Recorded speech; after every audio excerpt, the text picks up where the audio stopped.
O Japão tem sido povoado por humanos desde cerca de 35.000 a.C., e no tempo que se seguiu, as pessoas que lá vivem desenvolveram uma cultura extremamente rica, como nenhuma outra.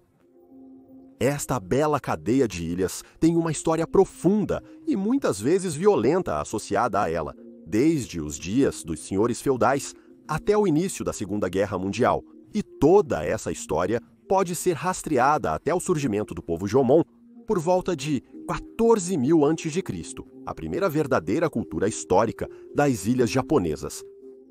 A influência deles no Japão antigo durou até 300 a.C., e durante o período Jomon, eles começaram a estabelecer tecnologia e cultura na Terra do Sol Nascente. Mas quem eram eles exatamente? No vídeo de hoje, vamos examinar a ascensão do povo Jomon no Japão, observando de onde vieram as primeiras culturas japonesas, como viviam e o que aconteceu no final do período Jomon, entre muitas outras coisas. Sente-se e relaxe, enquanto te levamos de volta ao mundo antigo para descobrir o período Jomon em toda a sua misteriosa e gloriosa história. Os Jomon não foram as primeiras pessoas a chegar ao Japão, mas descendiam dos humanos que inicialmente atravessaram do continente asiático por volta de 35 a 36.000 a.C. Na época em que o Japão foi acessado pela primeira vez por seres humanos, as culturas paleolíticas que viviam na China podiam simplesmente atravessar uma ponte terrestre, que hoje está coberta pelo mar, até o ponto mais ao norte de Hokkaido, que estaria conectado ao sudeste da Sibéria. Outros grupos chegaram ao Japão, passando pela Península Coreana até a maior ilha do Japão, Honshu. Com o fim dos efeitos da Era do Gelo, no final do período Pleistoceno, o nível do mar subiu e o Japão se tornou um arquipélago em vez de uma grande massa de terra com muitas ilhas ao redor. As pontes terrestres desapareceram e as ilhas japonesas passaram a ser acessíveis apenas por barco. Os primeiros japoneses não foram amplamente compreendidos por antropólogos e arqueólogos até 1946, e anteriormente se pensava que o povo Jomon foram os primeiros colonizadores a chegar no Japão. O arqueólogo japonês Tadahiro Aizawa foi o primeiro a encontrar sítios paleolíticos no país, e desde 1946, mais de 5.000 foram descobertos e estudados. A maioria desses locais é muito pequena e rendeu apenas algumas ferramentas de pedra esparsas, na melhor das hipóteses, com muita coisa sendo perdida devido aos altos níveis de acidez do solo no Japão. Acredita-se que a maioria das antigas comunidades paleolíticas no Japão vivia ao longo da costa, onde podiam coletar alimentos e pescar nas florestas e águas. A maioria dos artefatos descobertos são pedras lascadas muito básicas que poderiam ter sido usadas para cortar alimentos ou outras pedras, para preparar refeições ou criar ferramentas adicionais.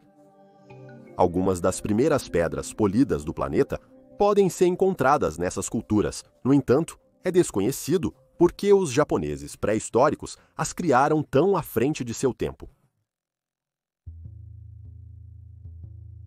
O período Jomon começou no Japão, enquanto o arquipélago ainda estava conectado ao continente asiático. As geleiras da Era do Gelo não derreteram até cerca de 12.000 a.C., quase 2.000 anos após o início da mudança cultural. Devido ao tamanho e forma do Japão, as pessoas que viviam lá já estavam bastante isoladas quando chegaram, o que significa que a cultura Jomon pôde se desenvolver com influência mínima do mundo exterior. A cultura Jomon nasceu em um mundo, então, de florestas abundantes e terreno montanhoso, repleto de cervos e aves aquáticas. As pessoas aqui, inicialmente, levavam estilos de vida de caçadores-coletores, alimentando-se da vegetação abundante e áreas de caça que prosperavam em suas terras. Eles permaneceram sedentários, pois a comida e a água eram tão abundantes que não precisavam viajar frequentemente para encontrar mais, mesmo antes do surgimento da agricultura. Até 5000 a.C., as coisas permaneceriam muito estáveis para o povo do Japão. Não há registro de conflito ou luta nesses primeiros anos. Havia muito poucos animais perigosos nativos das ilhas japonesas e os recursos eram abundantes. Talvez fosse o mais próximo do Éden que o mundo antigo poderia chegar. A agricultura se desenvolveria em Jomon, Japão, mas não em larga escala. Se tivesse ocorrido, seria após 5000 a.C.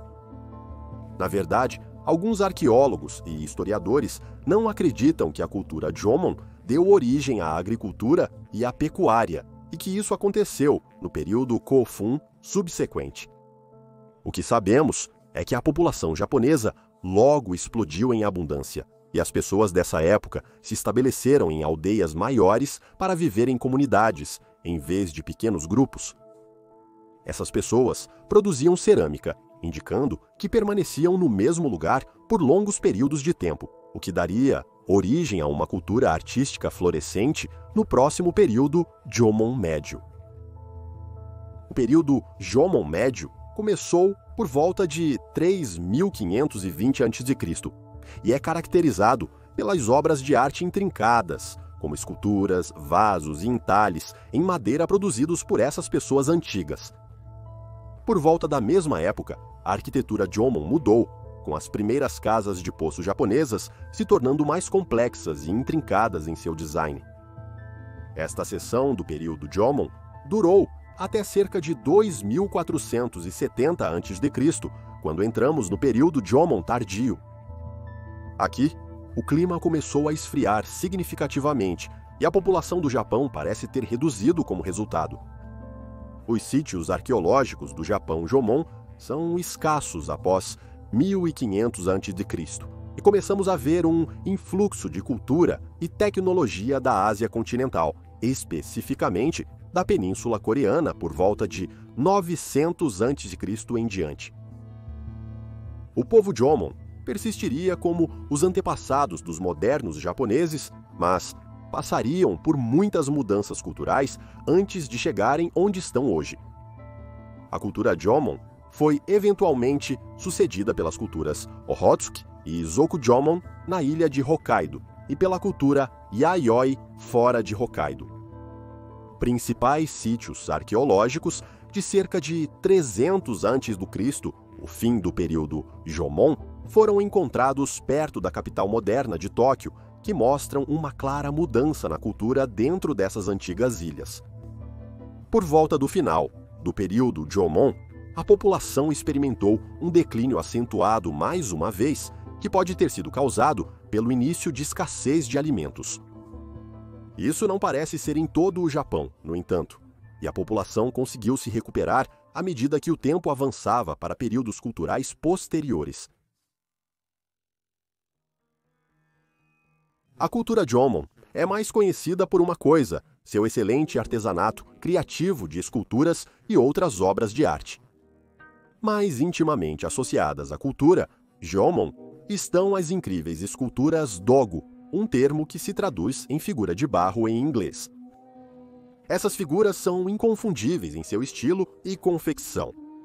Normalmente feitas de argila e com cerca de 10 a 30 centímetros de altura, elas são caracterizadas por seus grandes olhos, corpos finos e membros largos. Não se sabe ao certo quem ou o que as figuras Dogyu são pensadas para representar, mas alguns estudiosos propuseram que elas poderiam representar antigas deusas. Seus quadris largos podem estar associados à fertilidade ou gravidez, semelhantes às figuras da deusa mãe que foram encontradas na antiga Europa e na Ásia continental. As figuras estão espalhadas por locais no leste do Japão e cerca de 15.000 figuras foram desenterradas em todo o país. Elas podem ter tido significado religioso, talvez usadas como oferendas ou santuários em casas, e muitas parecem ter sido gravadas com tatuagens no peito e nos ombros. Infelizmente, o simbolismo específico dessas gravações se perdeu nas profundezas do tempo. O artefato mais famoso de Jomon, Japão, é o Shakoki Dogo, ou dógio de olhos arregalados. É frequentemente usado, na literatura, sobre o período Jomon, e se tornou, de certa forma, sinônimo da época. Recebe seu nome dos olhos muito grandes, que se assemelham a óculos de neve, e está faltando sua perna esquerda, algo que pode ter acontecido como efeitos de desgaste do tempo e movimento do solo. É incomum encontrar esculturas dog completas, e muitas tendem a estar faltando membros ou a serem de alguma forma danificadas. O próprio Dogo Gogolai, completo com detalhes e padrões impecavelmente preservados, agora pode ser visto no Museu Nacional de Tóquio, no Japão. O período Jomon também foi muito rico em termos de sua cerâmica, uma arte que progrediu lentamente ao longo do período. Cerâmica de 10.000 anos, com nervuras e impressões padronizadas, podem ser encontradas no início do período Jomon, que então começa a se diversificar dependendo da região à medida que o tempo avança. No sul de Hokkaido, por exemplo, em direção ao final do início do período Jomon, a maioria das cerâmicas iniciais é cônica, com uma base pontiaguda, enquanto no norte de Tohoku, muita cerâmica é cilíndrica.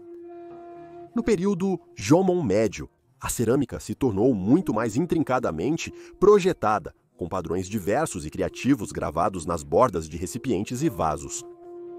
A cerâmica dos períodos Jomon, posteriores e finais, mostra padrões mais intrincados em toda a extensão dos vasos, com alguns assumindo diferentes formas.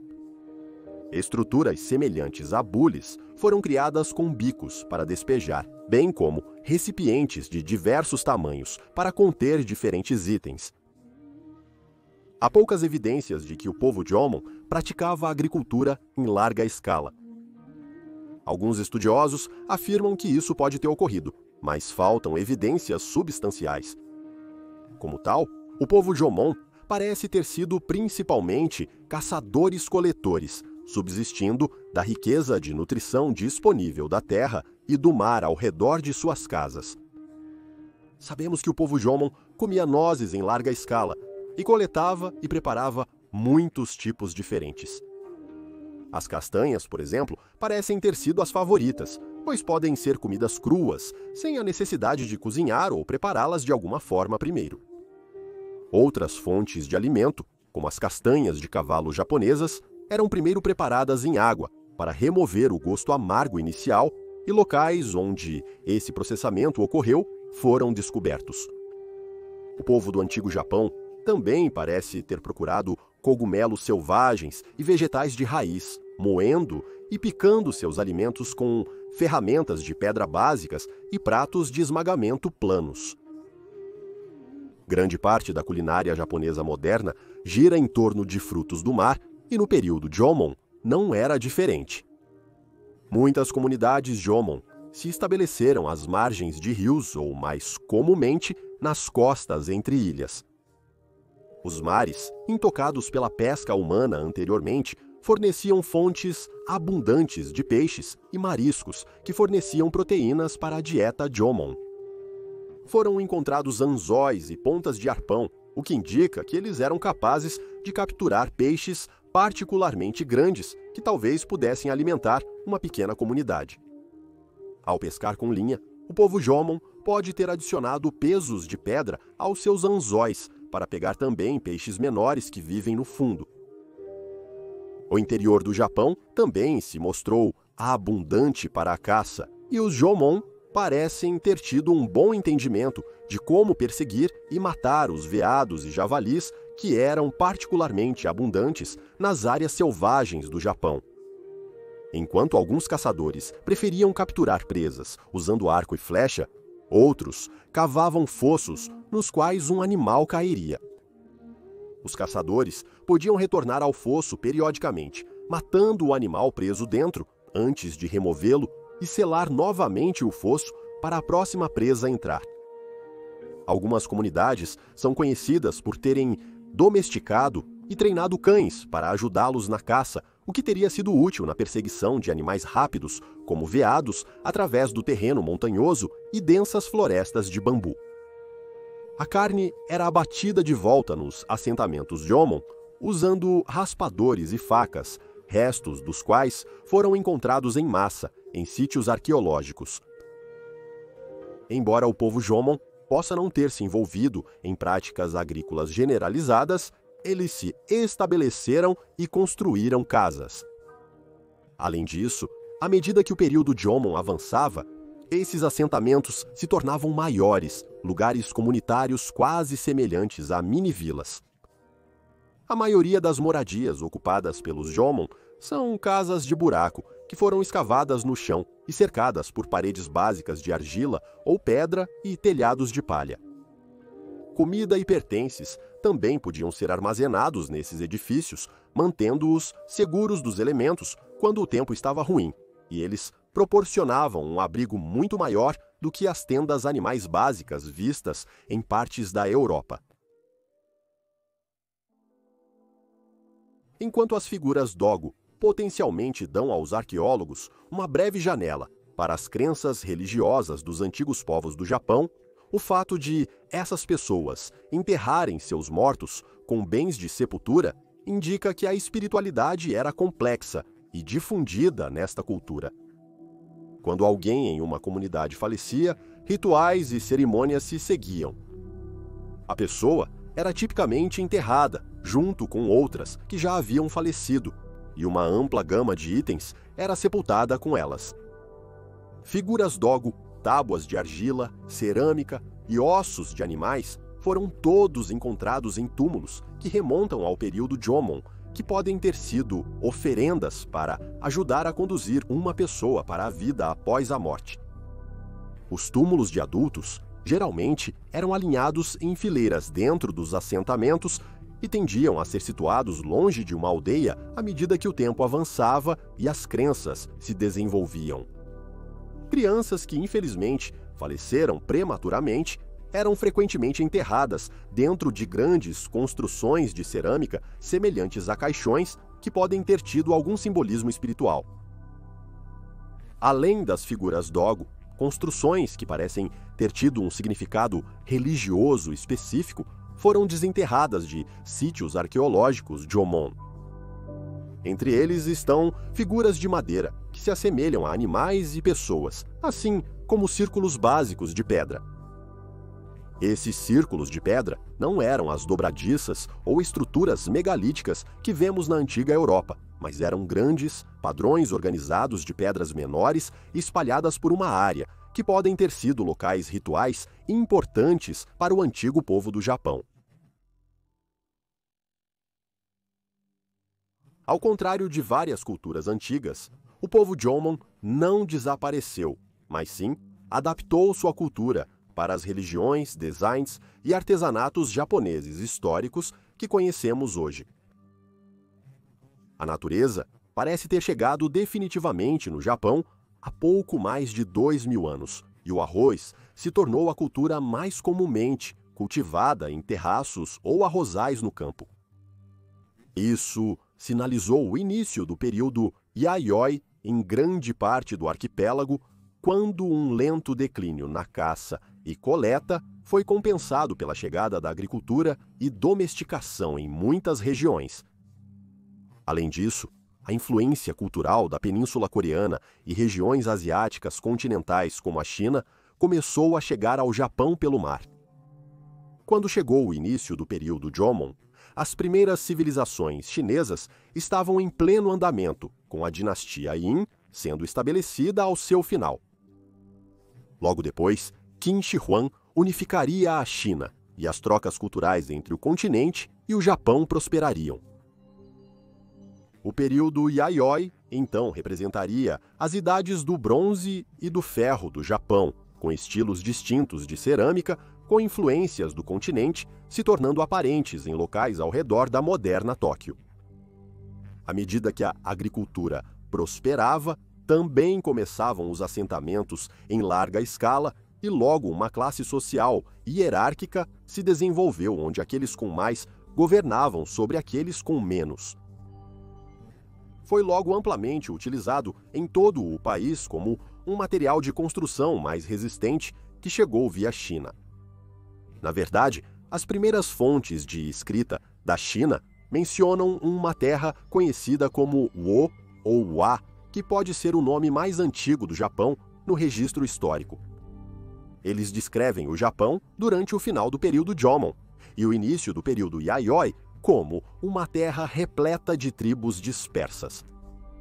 Os conflitos parecem ter se tornado mais comuns nessa época, assim como o surgimento de uma economia primitiva, com mercados e ofícios artesanais surgindo nos assentamentos. A civilização parece ter avançado ainda mais após o período Yayoi, no período Kofun. Aqui, a agricultura e a metalurgia se tornaram difundidas em todo o país e grandes montes funerários em forma de fechadura começaram a aparecer para os líderes da sociedade. Um poder centralizado logo se desenvolveria e ainda mais influência cultural parece ter vindo do continente chinês e da Coreia. O Shintoísmo, uma religião tradicional que ainda está ativa no Japão hoje, estava presente no Japão nessa época, o que logo levou ao budismo, marcando o fim do período Kofun como um todo. Embora ainda tenhamos muito a aprender sobre isso, o período Jomon seria o primeiro passo no processo histórico que viu uma das maiores potências do mundo moderno ascender à importância. O povo do Japão pode rastrear sua ascendência até as primeiras aldeias Jomon, pois viviam da terra e se abrigavam nas casas subterrâneas nessas antigas ilhas. O entendimento dos arqueólogos sobre o antigo Japão está melhorando continuamente e, recentemente, eles têm sido capazes de mergulhar cada vez mais no tempo, descobrindo locais e artefatos até mesmo de antes da cultura Jomon. Esperamos que, com o passar do tempo, possamos aprender muito mais sobre este fascinante ponto na história humana e como as pessoas viveram, prosperaram e morreram lá